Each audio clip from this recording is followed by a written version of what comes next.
Welcome to the DIY Wealth Canada podcast, a show by independent investors for independent investors. Join hosts Bob and Nelson as they discuss investing, personal finance, and much more, all from a fiercely self-reliant Canadian perspective. As a reminder, nothing you're about to hear is investment advice. Thanks for listening and enjoy the show. Hi, everybody. Welcome back to the DIY Wealth Canada podcast. I'm Nelson, and as always, I am joined with Bob. And today we are going to tackle a subject that I think will be of interest to a lot of you. We're going to talk which online brokerage is best. We're going to kind of go over some of the pros and cons of each of the individual brokerages. We're going to talk about the bank brokerages versus non-bank brokerages and kind of sort of what each brokerage kind of does well and what they don't do very well. So, Bob, are you excited for today's episode? Yeah, it should be a fun one. I mean, we use a bunch of, three different brokerages. So yeah, let's talk about the good, the bad, and the ugly of each one here.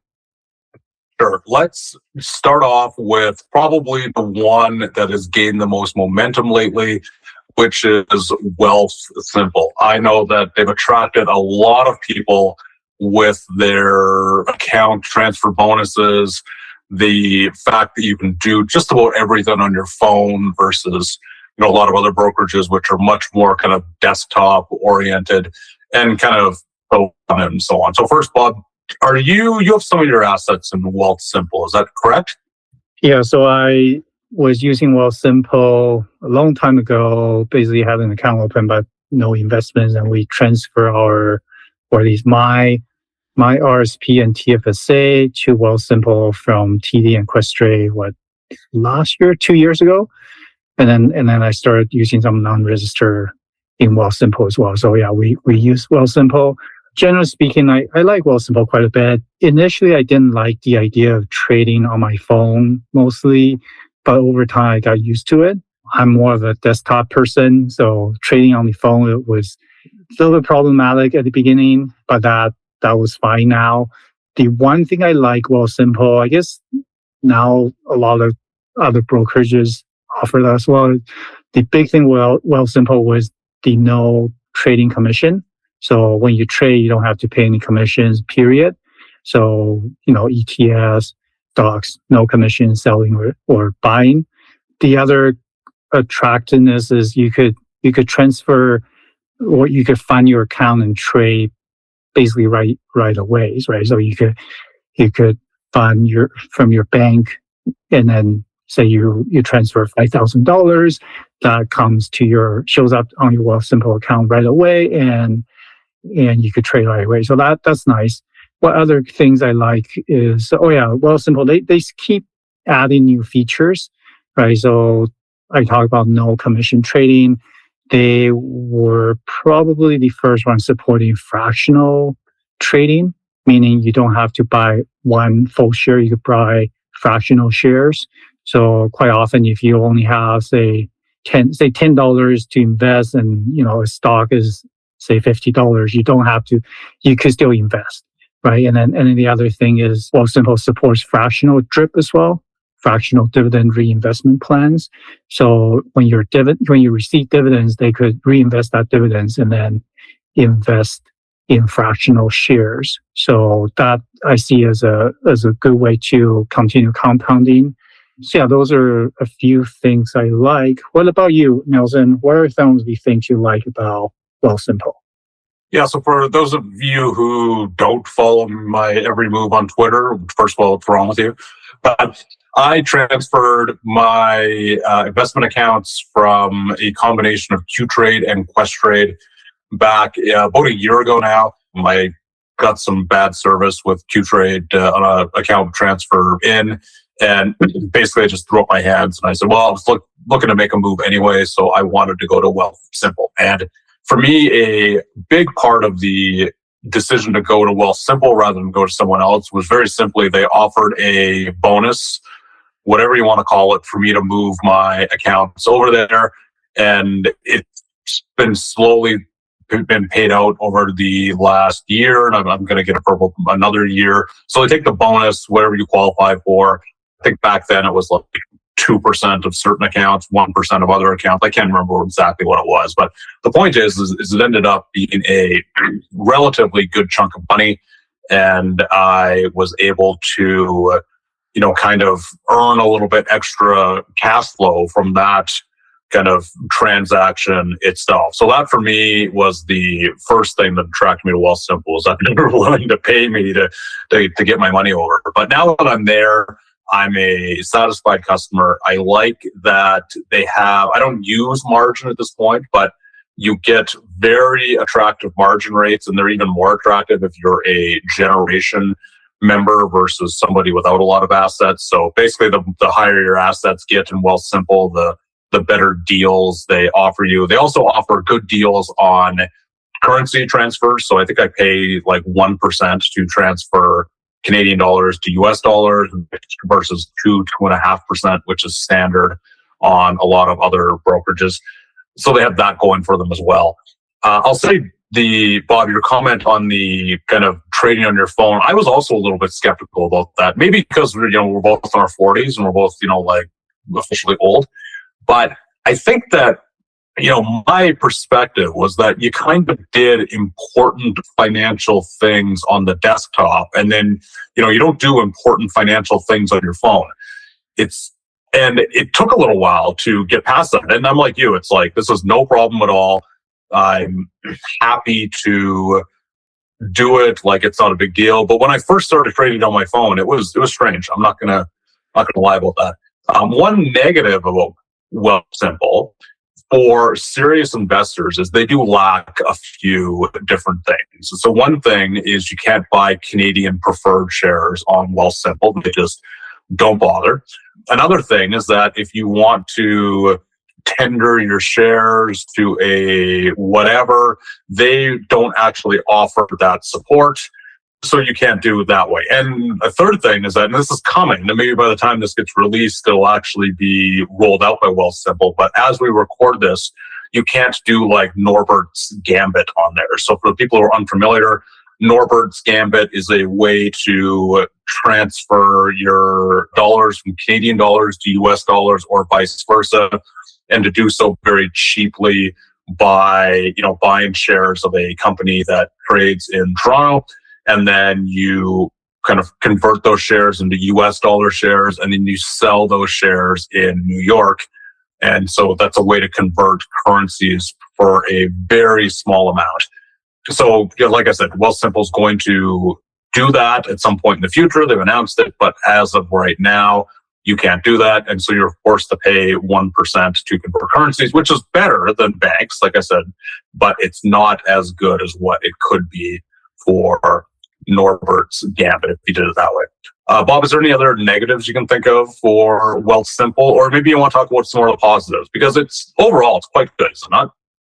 Yeah, I'll talk a little bit more about the positive and negatives, right? So one positive I see out of Wealthsimple is they do have these, they have different levels of accounts. I think is the highest level is generation, where I think it's 400,000 or 500,000 with Wealthsimple. Then you get the generation benefits. And with that benefit, for example, you get a lower fee for management accounts. But for direct investing, you get the free USD accounts, which I'll get into a little bit more. You also get some, tax filing, complimentary tax filing, with the pro version, expert advice, and you get some partner perks, right? So you could get 15% off your Wealthful if you use Wealthful, and then you could pick some milestone rewards where you could claim lounge access via Dragon Pass. You could get Globe and Mail, digital access. You also could get gigs, which is an eSIM, international eSIM for 10 gig, right? So you get a little bit benefit out of having some money with Wealthsimple. Now, one of the negatives would be this USD account, right? So in Wealthsimple, for you to hold USD, typically you have to pay, because they don't have Norbert's Gambit yet, you have to pay for that extra fee. And then with USD accounts, if you want to hold USD, you have to pay, I can't remember how much is it per month to hold USD in your account.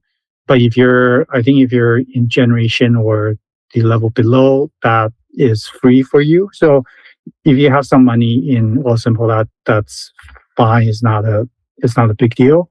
The other thing would be one negative. I found that out when we transfer our holdings over from TD and Questrade over to Wealthsimple, is that you can't trade, like if a stock trades on both Canadian and US exchange, Wealthsimple only has the one on Canadian exchange, right? So for banks, for example, we used to own CIBC in both US and Canadian side.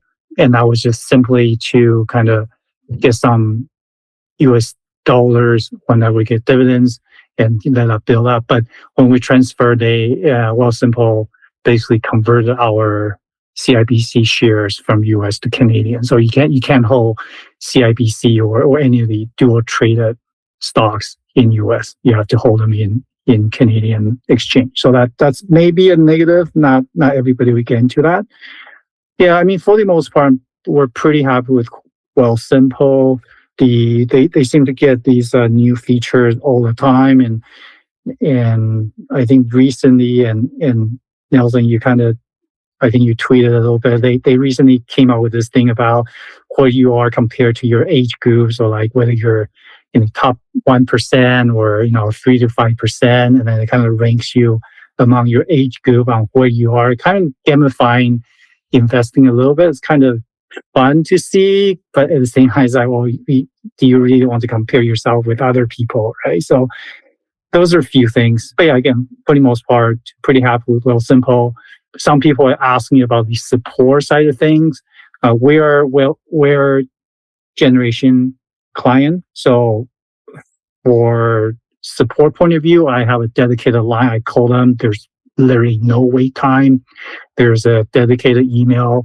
So yeah, I've been extremely happy with their support, and they're really responsive. So no problem there at all. So if you're starting out, I think Wealthsimple is definitely one of the best online brokerages available today. Nelson, any other thoughts before we switch over to another broker? What are the criticisms that you hear about Wealthsimple and more in general of free trading? Is that there's a reason why trades are free. Like the old adage on the internet where if you're not paying anything for something, well then, you're the customer and you're paying for it. Somehow you just don't know whether it's ads or whatever. And so the negative part of free trading is that you don't get good pricing. That's what people say. It is if you're looking to buy shares of Royal Bank, you may get a few pennies. You may pay a few pennies more than what you would normally pay if you had better execution, because Wealthsimple, what they do is whenever possible, they match up Wealthsimple client to Wealthsimple client, or they sell that trade to these high frequency traders and so on. So Bob, what's your thoughts on this? And do you think that this is an actual negative on free trading? Or do you think kind of like I do, where it's like, it shouldn't really matter long-term what you pay for something because, if you're holding it long-term, who cares? And two, just use limit orders to kind of get around that. So what do you think? Yeah, I don't really pay too much attention to that. I mean, if it's a penny or two off, end of the day is not that big of a deal if you're holding for the long term. I mean, you could set limit orders. I haven't really traded limit orders with Wealthsimple because I don't remember if you could do fractional trading with limit order or not. Quite frankly, I haven't used that feature when it comes to Wealthsimple. So I just do market order, and typically if we have $1,000, I just say buy as many, like maximize, give me fractional trading, and it fills with the market price. So no, I haven't really thought too much about it. And at the end of the day, if you buy Apple at $100 a share versus $100 and 2 cents, like it's not end of the world. Like you're not penny pinching at this point. So I kind of think it's not a big deal. So and if you're doing like high frequency trading and you really care about that penny or two, let's be frank, Wealthsimple is not the brokerage that you should be using. There's other brokerages out there that you should be using, but again, we're not talking about this group like high frequency traders. We're talking about building your wealth over time. So I think Wealthsimple is totally okay. We talked about Wealthsimple quite a bit, so I just want to switch over to the next broker, which is Questrade. I believe Nelson and I have been using Questrade. We still use Questrade. Our ESPs are with Questrade. My wife's investments are with Questrade. For the time being, we might transfer them over to Wealthsimple. Kind of TBD, depends on if Wealthsimple has really cool or attractive promotions or not. But on Questrade, we use them for a long time, probably since we started this DIY journey of ours. I think start around 2010, 2011. So it's been, 15 years or so. Questrade was good in the sense that it used to charge the lowest commission out there. It used to be $4.95 per trade or less if you buy one or two shares. But now they roll out commission-free trading across the board. So, ETF, individual stocks, there's no commissions at all, which is fine. It's great. They recently came out with fractional share trading, but it's still kind of limited. It's not as wide available as Wealthsimple, where I think the US stocks you could trade fractional, but not the Canadian ones yet. And you kind of have to calculate it when you put in the order. You can't just like Wealthsimple when you in the interface you just do max and then they'll figure out for you. Whereas Questrade, you have to actually say 10.215 shares that you want to buy. With Questrade, I like them in the sense that they're good. Their desktop interface is great. I haven't used their mobile app as much. They're no frill platform. Their research tools are a little bit better than Wealthsimple if you use the research tool from brokers. What other things do I like about Questrade? Their support is okay. We don't get the prioritizing treatment compared to Wealthsimple. So I usually use the chat options. So sometimes it takes a bit of time to get a representative to talk to. But yeah, I think Questrade is totally fine if you're looking to DIY investing portfolio. Yeah, if we were to start out today, I think it's a coin flip between Questrade and Wealthsimple.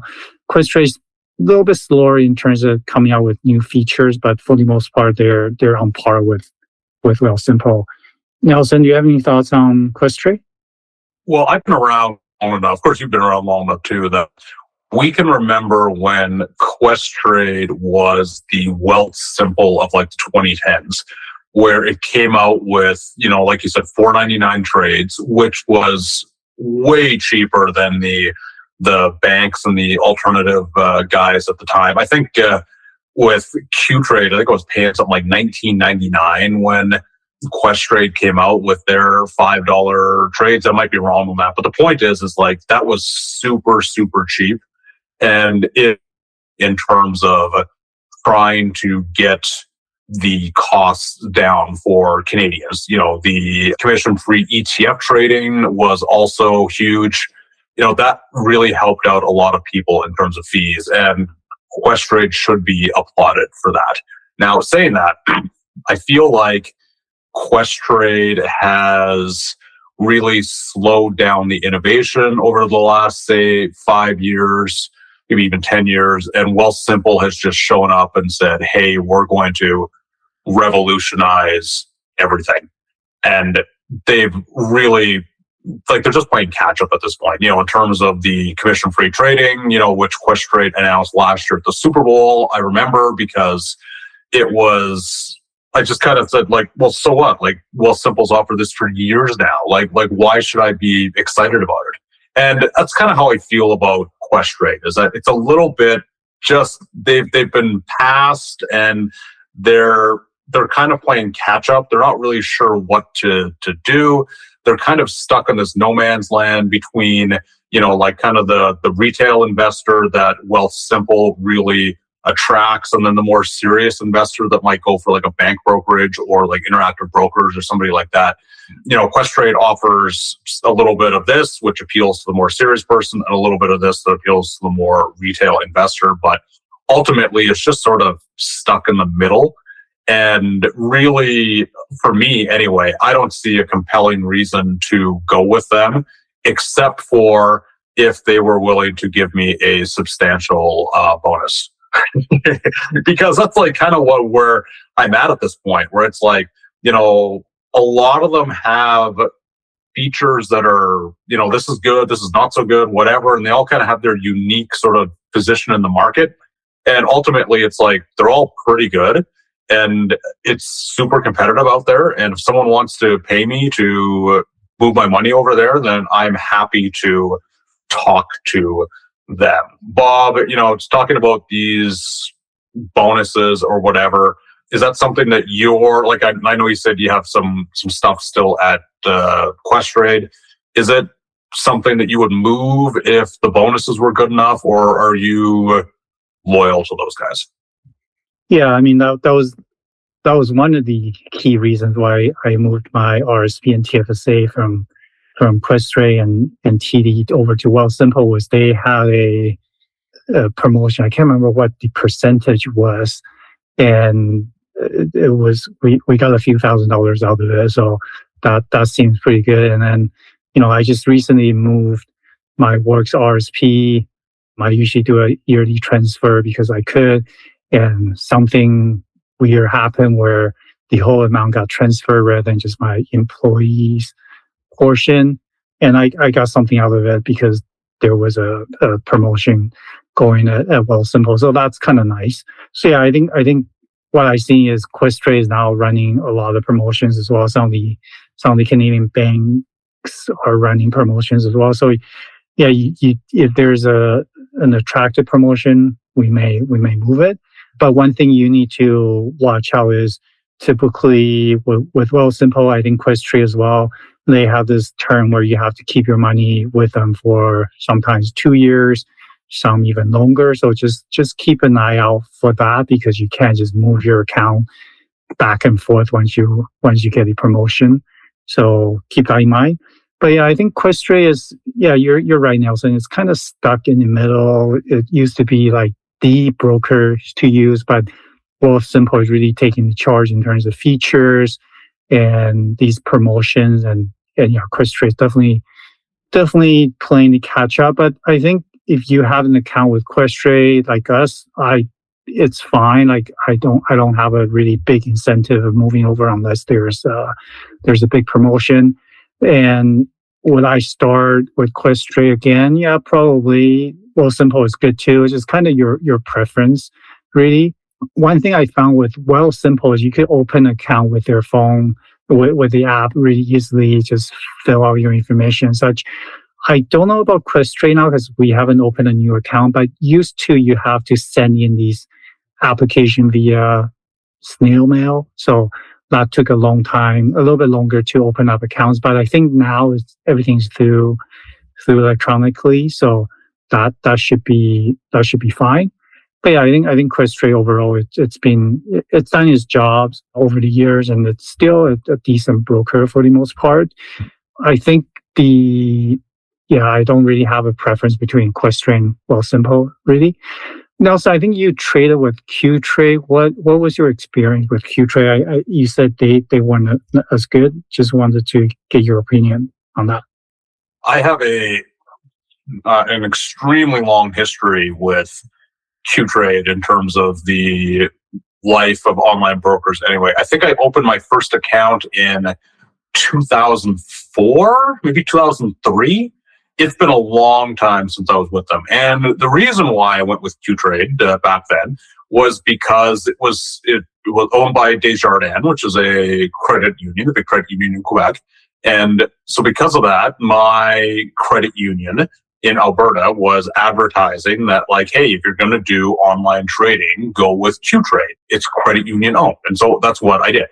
Anyway, so the pros of Qtrade are that, one, their service is, for the most part, quite good. Now, I'm saying, for the most part, because for the 20 years I was with Qtrade, I got excellent service for 19 years and terrible service for 1 year. But I will call them overall good, even though, like the bad service was one of the reasons why I left. You also got a nice discount on brokerage commissions if you had a, kind of like a certain amount of money. It's kind of like the Wealthsimple generation thing. But actually, just a couple months ago now, Qtrade has announced they've joined Wealthsimple and Questrade and National Bank and all the other companies out there that offer the commission-free trade. So Qtrade has joined that party. And for me, I liked the kind of the desktop interface. I thought it was quite good. And they've really kind of strengthened the security on it over the years. It's gotten to the point where, two-factor authentication is mandatory and things like that. So I like that they kind of took that security part of it seriously. And ultimately, I got used to the interface. And so I enjoyed using it because it was simple and I was used to it and et cetera. But on the negative side, one is that their mobile app is terrible compared to both Wealthsimple's and Questrade. Yes, you can trade on the Qtrade mobile app, but I don't recommend it. It's not very user-friendly. I never liked it. I just am not a fan. Secondly, Qtrade looks at things like currency conversions and margin rates and things like that as a real profit center. And I think a margin loan rate on Qtrade is something like 9 to 10% right now versus like 4% for a Wealthsimple generation client. So that is a big difference for those of you who use margin. But ultimately, it's a little bit like Questrade, where Qtrade is it's stuck in the middle, and it's not, the customers are kind of boomers because they're just sort of like running on their legacy. And I don't see any compelling reason for anybody to move their money there, with the exception of as we talked about, these bonuses to move over. And, Qtrade has joined that game where they're happy to give bonuses to do that. In fact, okay, I'll share the reason why I left Qtrade is because I had money in Questrade. They were offering a 2% bonus to move that over to Qtrade. And I said, why not? I might as well put all my accounts in the same place. I initiated the account transfer. Nothing happened. They dropped the ball on their end. And then when I said, do I still qualify for the 2% bonus? They said, no, I don't. And that was, it's like, hey, if I'm going to take the effort to move my account anyway, I might as well move the whole thing over to Wealthsimple and qualify for their bonus.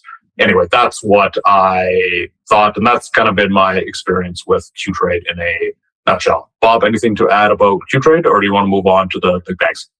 Yeah, we don't use Qtrade at all, so that's interesting. I don't have any experience with Qtrade. Let's move to the banks, right? So we trade with TD. Nelson, do you trade with the Canadian banks at all? No, I have never used a large Canadian bank brokerage platform.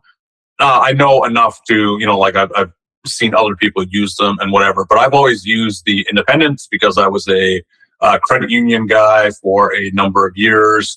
I've now, our bank accounts with Royal Bank, and I use Wealthsimple's bank account. But yeah, so for the most part, I haven't used the bank platforms. But I will say that one thing that I've looked at over the years that I've been a little bit jealous of is that whether it's Royal Bank or whoever, they have the equity research team, the analysts are looking at basically the whole universe of, large North American stocks. And those analyst reports are available for anybody of their clients to read, whether it's like on the institutional side or whether it's on the retail side. And, people like to crap on analysts and talk about how, that guy's price target was wrong and et cetera. But ultimately, analysts I think, do a fairly good job of researching the stock. I like to read kind of what the analysts are talking about in terms of the strength of the business. in terms of, kind of like what's going on in terms of earnings over the next, kind of year or two, looking at it from a little bit more of a longer term point of view. Anyway, so that's what I think is a big advantage for the bank brokerage customers, is that they do get access to that research. And for the most part, it is pretty good.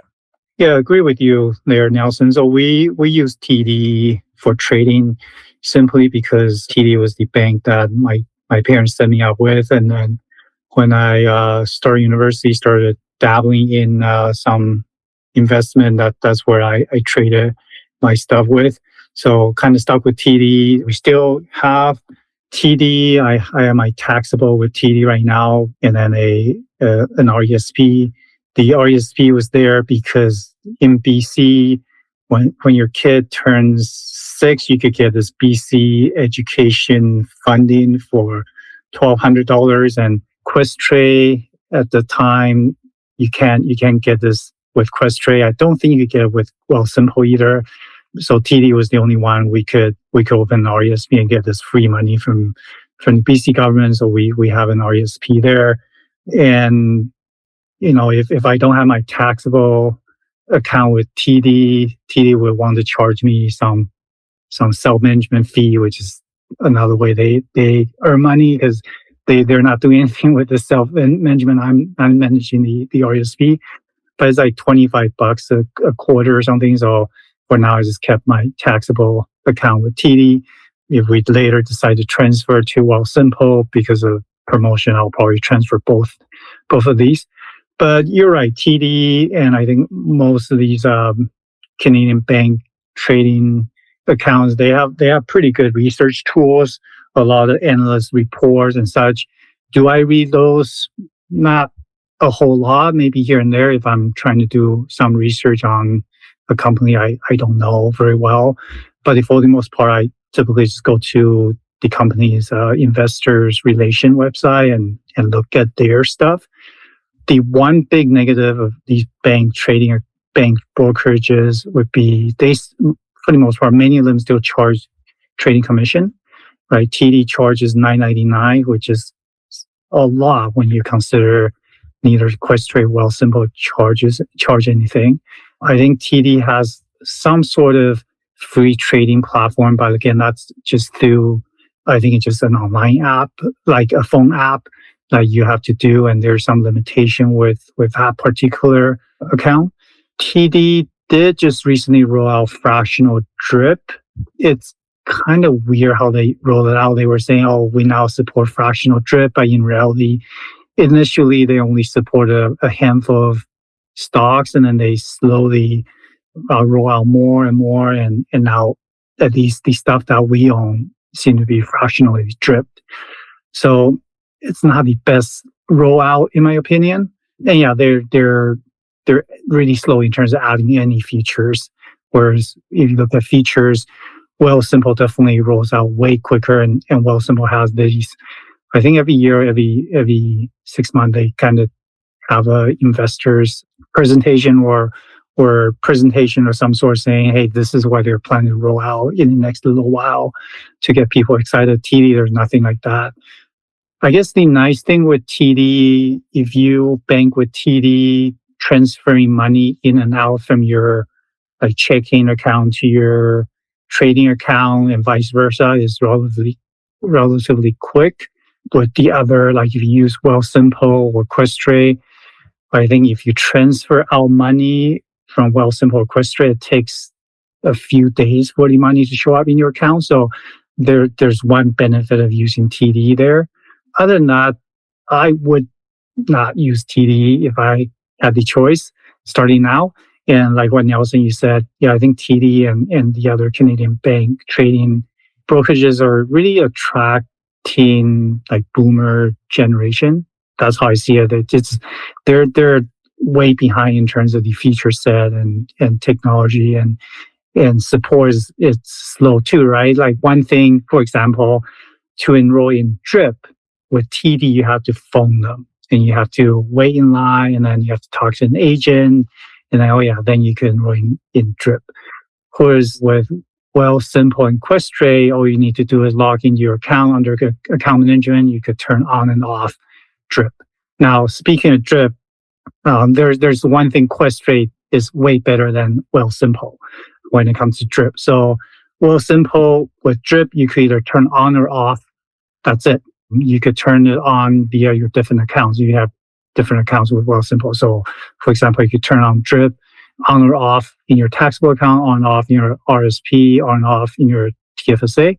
With Wealthsimple, they recently rolled out this, not in addition to on or off in your different accounts, you can actually turn it on and off in the individual holding. So you could by default say you want to turn on drip in your TFSA, but then maybe you don't want to drip in, I don't know, TD for some reason. So then you could individually turn off these. You can't do that with Wealthsimple. With TD, you have to phone, or at least TD, I think the other Canadian bank brokerages as well, you have to phone them to turn on and off individually. So yeah, I think the banks are definitely paying a catch-up game here compared to Questrade and Wealthsimple. Nelson, do you have anything else to add? I'll add a couple more advantages for the banks, because I feel like we've crapped on them a little bit, and like we're shareholders of banks, so we want to maybe encourage people to use them a little bit, right? So the first thing is that banks have capital market divisions which help companies with things like IPOs, with things like raising equity, etc. And what happens in those situations is that as a way that they get paid is they get a certain amount of shares to sell to the public, and then they kind of take a commission. So a company like TD or like Royal Bank would have more access to those IPOs versus Wealthsimple. And there is a better chance that you would get a piece of that. Now, for me, I'm not really too interested in that, so it's not a big plus for me, but some of the people listening probably would be. And so, that's an advantage for them. The other thing that I'll talk about is in terms of kind of the security of the account. I'm not talking necessarily about like getting hacked or anything. I'm talking about what happens if whoever goes out of business. And you look at a Questrade or, a Q-Trade. Yes, Q-Trade is owned by Desjardins, which is a big bank. But ultimately, for some of the people listening, is that they feel better having that security of knowing that Royal Bank, Canada's largest, and I think something like the 8th largest bank in the world or North America or something, whatever it is, that they have that security behind them rather than something like a Wealthsimple, which is like a fintech kind of startup. Now, of course, Wealthsimple is majority owned by Power Financial, and they're one of the richest families in Canada, so you don't have to worry about that either.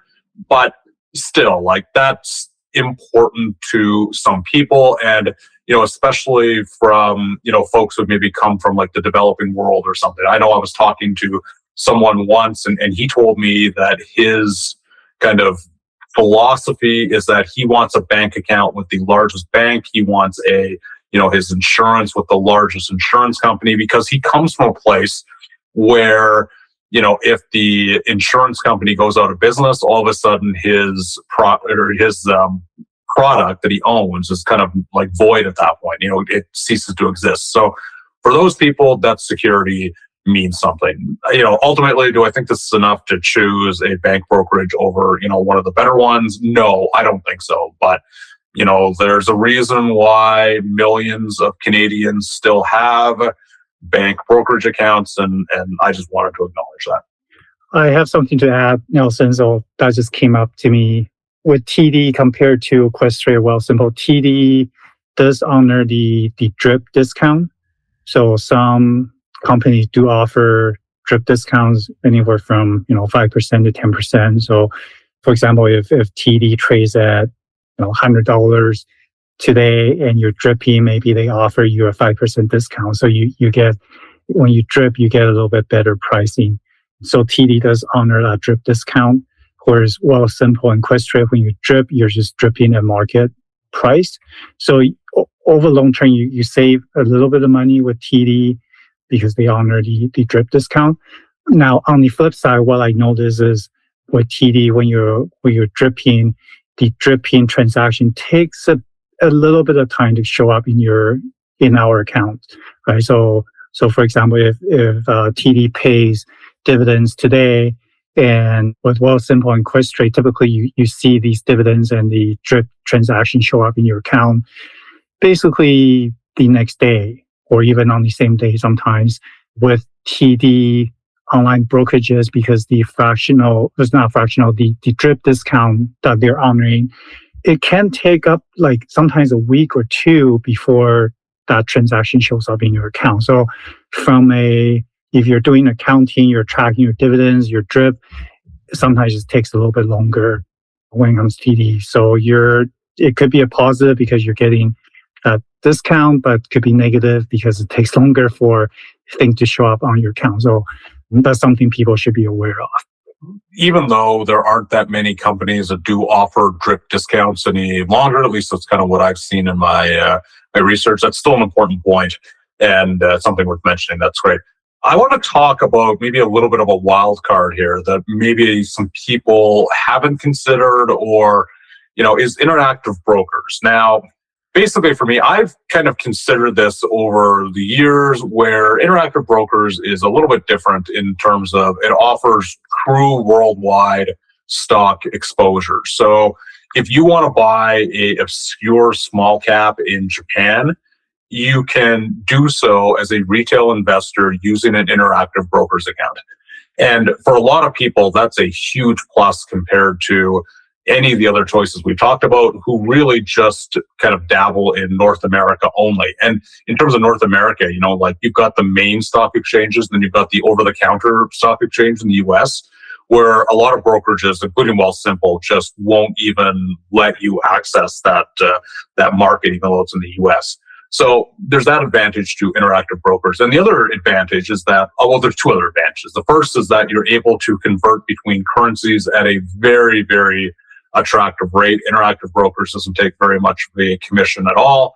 I know people who, if they want to transfer from one currency to the other, they will put the money in their interactive broker's account and do it that way because it's cheaper than any other option that they would do. And don't have to screw around with Norbert's Gambit or anything. You just convert.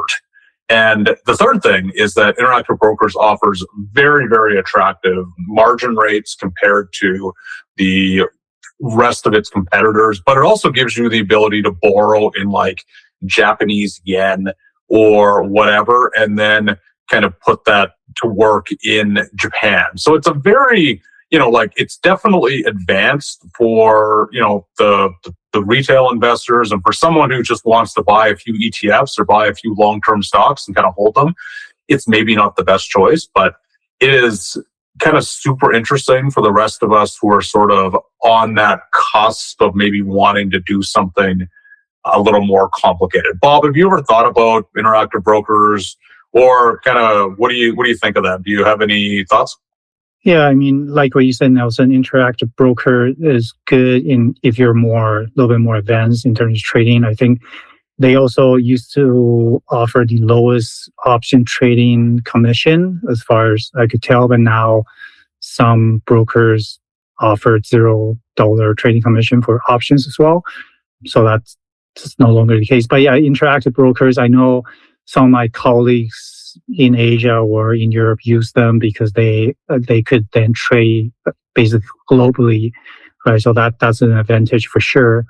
But I think if it's just DIY investing and you're sticking to ETFs and individual stocks, for the most part, I think Wealthsimple Questrade will work just fine. Interactive broker offers more tools. Yeah, like you said, I think their margin rate it's lower and so on, and it's more for more advanced traders, in my opinion. And yeah, so we haven't really looked at interactive brokers all that much before. Again, I think just for now, there's so many different choices out there. If you're comfortable with one, stick to it. Unless there's a very attractive promotion, there's really no reason to move over. Yeah, I think unless you're doing like very high frequency trading or you're really looking for trading in these international markets, probably no reason to go with interactive broker. That's my opinion anyways. One of the things that's made me pause in terms of looking at interactive brokers is I look at the North American markets, and there's something like, I don't know, 4,000 or 5,000 stocks that trade on the TSX Venture, New York Stock Exchange, and NASDAQ. And never mind the OTC market, which is also a US market. But then you add, the Japanese exchange, and like Japanese exchanges, like there are several exchanges in Japan, my understanding. I'm not exactly sure how it works because I kind of get into that world and I get a little bit overwhelmed. And then there's Hong Kong, and then there's Germany, and then there's, like Mexico. And the point is that you end up with an interactive brokers account, and all of a sudden your investable universe goes from a few thousand stocks. And then, we're both dividend growth guys. So in reality, like our investment universe is maybe like a few hundred stocks because we're really just looking for that dividend growth. But the point is that it just gets overwhelming to a point where it's like, man, there are, 100,000 stocks in the world, like quite literally. And I don't want to try to sift through the entire universe of worldwide stocks in order to try to figure out opportunities when I should probably just be researching more North American stocks, because like ultimately I don't have the bandwidth to do that kind of extensive research. So I'll just kind of add that to sort of caution people on interactive brokers, is that the choice looks good, but it's kind of the equivalent to when you go to the grocery store and there's like 25 different kinds of jam and you're like, man, I just want strawberry, Yeah, for sure. And that's where you're probably better off getting international index ETF to provide that kind of exposure rather than trying to buy individual stocks in the different countries, right? It's just, for sure overwhelming, and you have to do a lot of research to understand these markets. So I think we're up against time here. So just wanted to wrap it up. So it's been an interesting discussion point, and sounds like between you and me, Nelson, we definitely like Wealthsimple a lot. So kudos to them. And Questrade has done a decent job over the years. Just they're definitely have to catch up to Wealthsimple. And who knows, maybe we'll see another broker out there that will beat Wealthsimple in the next few years. We don't know. This sector is definitely very competitive, and the more competitive, the better for Canadians like us, right? Because that means we get better stuff for our money. So that's good. And then banks, there's definitely a place for these banks, brokerages to be around, because they do offer a little bit more, and there are some differentiators. So, I mean, ultimately, you need to pick something that works for you. So we thought it was interesting to talk about these different brokerages. Nelson, anything to add before we wrap it up? Yeah, I'll just quickly say that this is one of the things that Canadian investors love to debate the most. The pluses and minuses of Wealthsimple, the Questrade, to Qtrade, to banks, to, like everybody's got their favorite, and everybody wants to, worry about how it's going to be if they switch or whatever. Take it from me that switched, they're basically the same things. They all kind of offer mostly the same experience. It's just kind of a little bit different on the edges, whether it's margin, whether it's like research or whatever. Like they all kind of have this thing that they do better than others, and they all have things they do worse than others. But ultimately, like you said, like just I wouldn't switch unless there's a compelling reason to. And for me, the compelling reason is that someone's willing to pay me money to do so. But other than that, like, I wouldn't worry about which brokerage you're using. I would worry about researching stocks and making sure you don't sell things at the wrong time, and kind of the mistakes that a lot of investors do, rather than just be consistent. And the brokerage is there to help you. And then once you've decided, don't worry about it. Anyway, that's what I have to say. Bob, as always, thanks for joining me. You can find more Bob, of course, at talkan.com or on Twitter at talkan. And I'm at CanadianDividendInvesting.com or on Twitter, CDI Newsletter. We appreciate every one of you. Thanks for listening, and we will see you next week. If you enjoyed the show, make sure you subscribe to never miss another episode. For more from Bob, visit his site at talkan.com. That's TAWCAN, all one word. Nelson can be found at CanadianDividendInvesting.com. They're both on Twitter as well. Just search for Talkan or CDI Newsletter. Thanks. See you next time.